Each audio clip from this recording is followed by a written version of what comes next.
ایک ذاتی خط میں اس کی پے در پے فتوحات پر اظہار تحسین کیا تھا اور لکھا تھا کہ وہ اسے اپنے بیٹوں کی طرح چاہتا ہے۔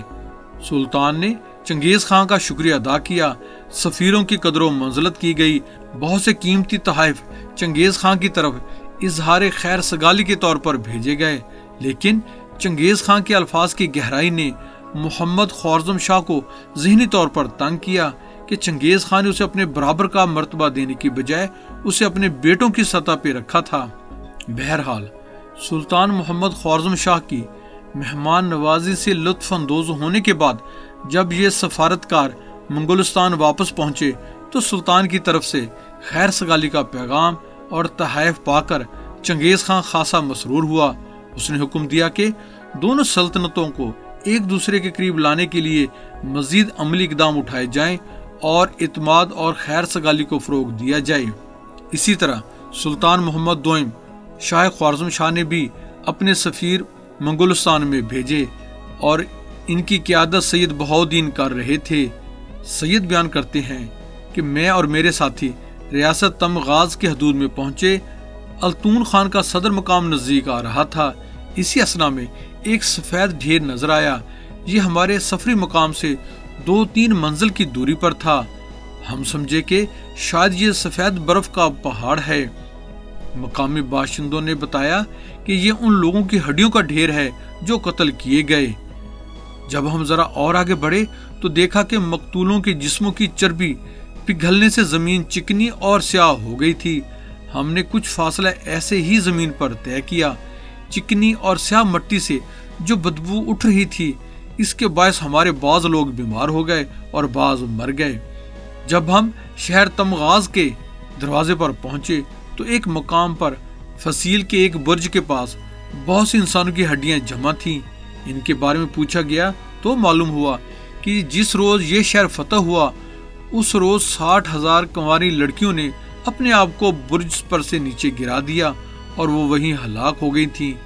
انہیں ڈر تھا کہ کہیں وہ حملہ آور وحشیوں کے ہاتھ نہ پڑ جائیں اور یہ ہڈیاں انہی لڑکیوں کی ہیں۔ سید بہاؤالدین کا کہنا ہے کہ جب ہم چنگیز خان کے دربار میں پیش کیے گئے تو اس نے حکم دیا کہ التون خان کے بیٹے اور وزیر کو جو اس کے بندی تھے ہمارے سامنے لایا جائے۔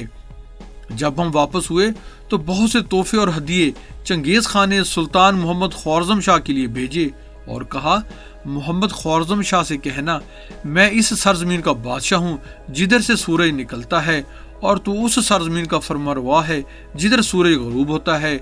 ہم دونوں کے درمیان محبت، دوستی اور صلح کا عہد پختہ رہنا چاہیے۔ فریقین کی طرف سے تاجر اور قافلے بے تکلف آئیں جائیں۔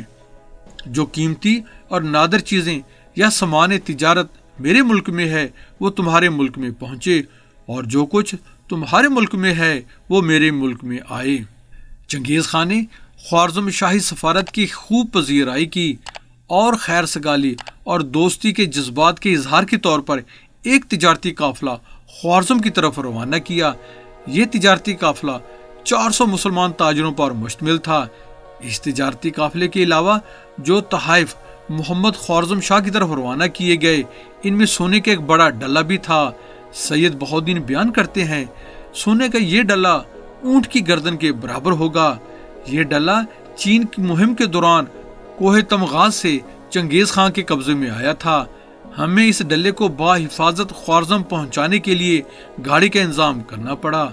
چنگیز خان نے ہمیں سونے، چاندی، ریشم، کز خطائی، ترغو، کندوز، خام ریشم اور چین تمغاز کی بنی نفیس اشیاء سے لدے 500 اونٹ روانہ کیے۔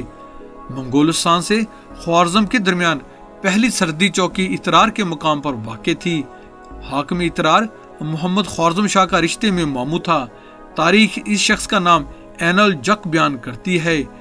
جب یہ تجارتی قافلہ اترار کے مقام پر پہنچا تو قافلے کی دولت کی چمک دھمک نے عین الجق کی آنکھیں خیرہ کر دیں۔ بہرحال بظاہر یہ قافلہ اس کے رحم و کرم پر تھا، لیکن وہ نہیں جانتا تھا کہ وہ بھیڑوں کے چھتے میں ہاتھ ڈال رہا ہے۔ مال و زر نے عین الجق کی عقل پر پردہ ڈال دیا اور وہ حاکمانہ ذمہ داری کو پس پشت ڈال کر ستیت پر اتر آیا۔ عام انسانوں کی غلطی تو وہ خود یا ان کے ورثہ بھگتتے ہیں، جبکہ حاکموں کی غلطیاں قوموں کو بھگتنی پڑتی ہیں۔ عین الجق نے اب واقعات کو اپنی مرضی کا رنگ دینے کے لیے سلطان کے لیے ایک پیغام تیار کروایا کہ منگولستان سے 400 افراد پر مشتمل ایک قافلہ اترار پہنچا ہے۔ یہ لوگ خود کو تاجر ظاہر کرتے ہیں، ان کی منزل بظاہر خوارزم ہے، لیکن ان کا ارادہ خرید و فروخت کے بہانے اندرون ملک اور حساس معلومات کا حصول نظر آتا ہے۔ چونکہ یہ لوگ زیادہ تر جاسوس نظر آتے ہیں جنہیں چنگیز خان نے معلومات اور آگاہی کے لیے تاجروں کے بھیس میں روانہ کیا ہے۔ ایسے افراد کا اندرون ملک جانا ملکی سالمیت کے منافی نظر آتا ہے، لہٰذا میں نے اس قافلے کو آپ کے احکام آنے تک روک لیا ہے۔ جب یہ خط سلطان محمد خوارزم شاہ کے دربار میں پہنچا تو خط کے مدرجات نے اسے بھی سوچوں میں ڈال دیا۔ پھر سلطان کو چنگیز خان کا وہ فکرہ بھی یاد تھا جس میں چنگیز خان نے سلطان کو اپنے برابر کا مقام دینے کی بجائے اپنا بیٹا قرار دیا تھا۔ اس متفرق سوچ کے تحت سلطان نے نتائج کی پرواہ کیے بغیر عین الجق کو لکھ بھیجا کہ جیسے مناسب سمجھو ویسے کرو۔ اس احمقانہ اور ناعاقب اندیش شاہی فرمان نے تاریخ کے دھارے کو موڑ ڈالا۔ عین الجق نے پہلے سے طے شدہ ذہن کے منصوبے کے مطابق حکم دیا کہ تمام تاجروں کو ہلاک کر دیا جائے اور مال و زر ضبط کر لیا جائے۔ اس حکم کی تعمیل بھی ہو گئی۔ کہا جاتا ہے کہ اترار کے قتل عام میں صرف ایک ساربان کے سوا کوئی خاص و عام زندہ نہ بچا۔ وہ ساربان بھی اس لیے بچ گیا کہ وہ ساتھیوں کے قتل کے وقت ہمام میں تھا۔ وہ بھٹی کے راستے باہر نکلا، صحرائی راستے سے چین تمغاز پہنچا اور غداری کی پوری کیفیت چیخ چیخ کر چنگیز خان کے گوش گوار کر دی۔ وہی ہوتا ہے جو منظور خدا ہوتا ہے۔ والی اترار کی غداری اور بدخواہی اور خوارزمی خلیفہ کی بے وقوفی دنیا اسلام کے ممالک کی بدقسمتی اور بربادی کا سبب بن گئی۔ جو کچھ اسلامی دنیا کا مقدر ٹھہر چکا تھا اس کے پورا ہونے کے اسباب مہیا ہو گئے تھے۔ بے شک انسان کو ہر پل اللہ کی پناہ کا طلبگار رہنا چاہیے۔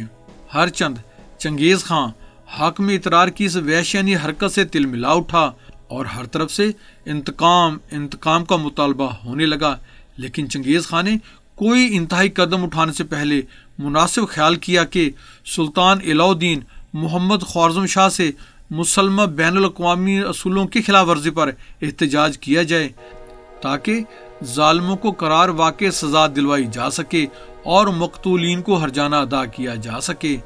لیکن سلطان محمد شاہ دوئم نے چنگیز خان کے اس مطالبے پہ کان نہ دھرا۔ جب چنگیز خان کی سفارت ابن قفراج بوگرا کی قیادت میں سلطان محمد دوئم کے پاس پہنچے تو سفیروں نے مؤدبانہ صرف اتنا کہا کہ قاتلوں کو کیفر کردار تک پہنچا کر مقتولین کو ان کا حق لوٹایا جائے، لیکن اس کے جواب میں علاء الدین محمد شاہ نے سفیر کا سر کاٹ کر بھیج دیا۔ محمد شاہ کے اس گھٹیا اور سفارتی آداب کے منافی طرز عمل کی کسی طرح بھی حمایت نہیں کی جا سکتی۔ اس طرز عمل سے محمد شاہ کا زعم جھلکتا ہے کہ اول وہ عالم اسلام کا ایک طاقتور اور امیر ترین بادشاہ ہو کر منگولوں سے معاہدہ کرنے پر مجبور ہوا۔ دوئم وہ کبھی بھی اچھا سیاستدان نہ تھا۔